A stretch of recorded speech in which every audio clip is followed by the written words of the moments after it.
would lose. I mean, are we putting our lives and all the things at stake just on foreign exchange? Is that what the government is saying?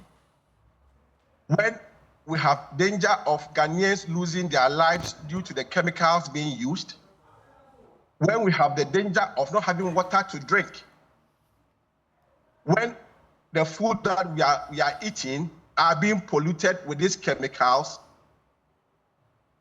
I mean, I think this argument is far below the belt. The discussion should not be on revenue, exchange rate, or income. It should be on the lives of the people of Ghana. The money coming in is to manage the people.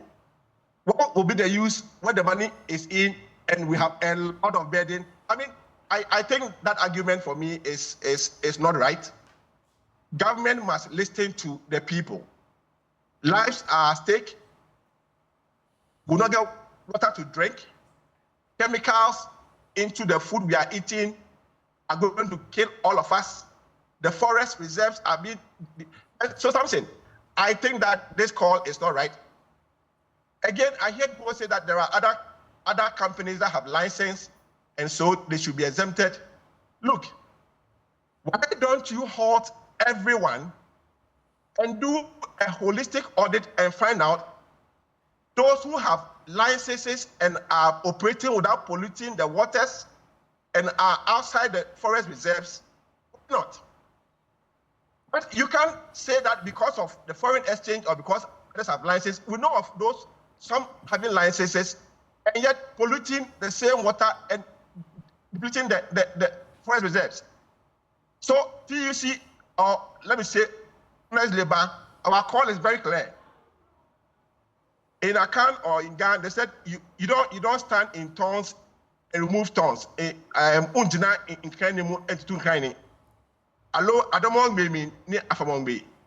You must halt everything and then come and see how we can make progress.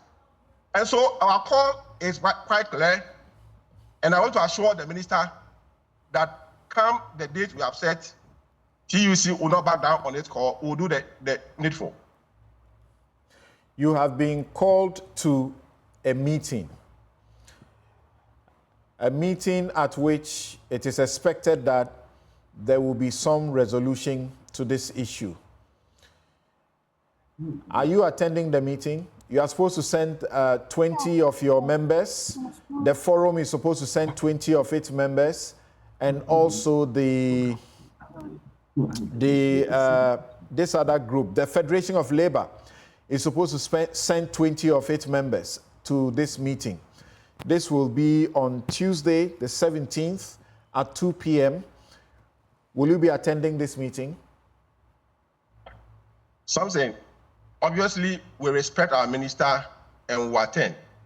But unfortunately, hearing from the same government officials who are part of this committee making these pronouncements, I mean, takes away the shine of the meeting.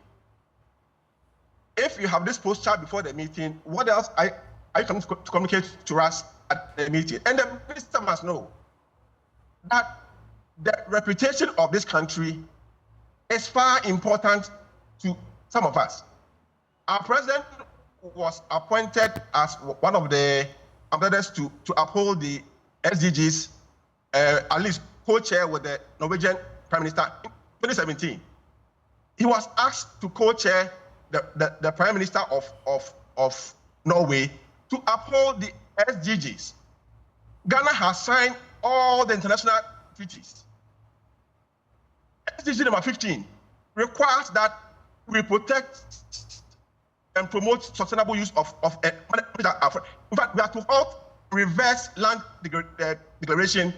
We have to halt, go and read SDG Goal 15. And our president is carrying this mandate to ensure that nationals, regional blocks, and globally, countries should uphold these things. And he doesn't see the need, at least, to uphold that office he has been honorably elected into. I'm very clear in my conscience that nothing will stop organized labor from its demonstration, and the cost of demonstration, the peace, the industrial peace, aviation will be affected, revenue will be affected. How do you value this one against your 40% revenue loss? I think the minister must go back again to the drawing board. So they are calling you to explain to you, because I and a number of my colleague journalists had the opportunity of being explained to some of the difficult situations, and part of which is what I just represented to you. So you hear, for example, Mrekuduka say that, just repeat to us the fact that in the year or near 2 years, when there was a ban on small-scale mining, that was the year we had the most imports from small-scale mining of gold. So it's no solution. What do you think? Some said the most export of gold through small-scale mining. That was the year we had the most export of gold through small-scale mining. So it's ineffective. Some said I don't want to even go to the angle where we have empirical records to trace how gold, the small-scale mining or the Galamsey golds are exported. That's a different argument. What we are saying is this: go and check from GRE how much of this gold, that so-called small-scale gold or the Galamsey, are impacting on our GRE records. We are very clear in our mind that the president must do the needful. He must halt it. We'll go for the discussion, but we're not there to be convinced about the question I ask you is, perhaps you don't have the information. So the point is, in those 2 years when there was a ban, that was when you have the most export of gold through small-scale mining. So it was ineffective. In those years when you threw Operation Vanguard, Operation Halt 1, 2, Operation Galam Stop, and you deployed the military into the forests and into Galamsey sites, what is the effect? So these are ineffective. You should find some other means rather than asking for another complete ban. So I'm saying the issue at stake now is different. What you outlined is on the revenue part of the mining. At this juncture, it's about water to drink. It's about the chemicals entering the food we are eating. It's about you and I carrying water from Accra to our children in Cape Coast, in Takoradi, who are schooling. If you are a millionaire, or I don't know how much you earn, how often can you travel from Accra to Cape Coast and Takoradi to give water to your child who is in school? So the issue at stake today is different from what it was you've applied. But we don't want to even focus on the revenue, which seems to be the main discussion. If you are this clear in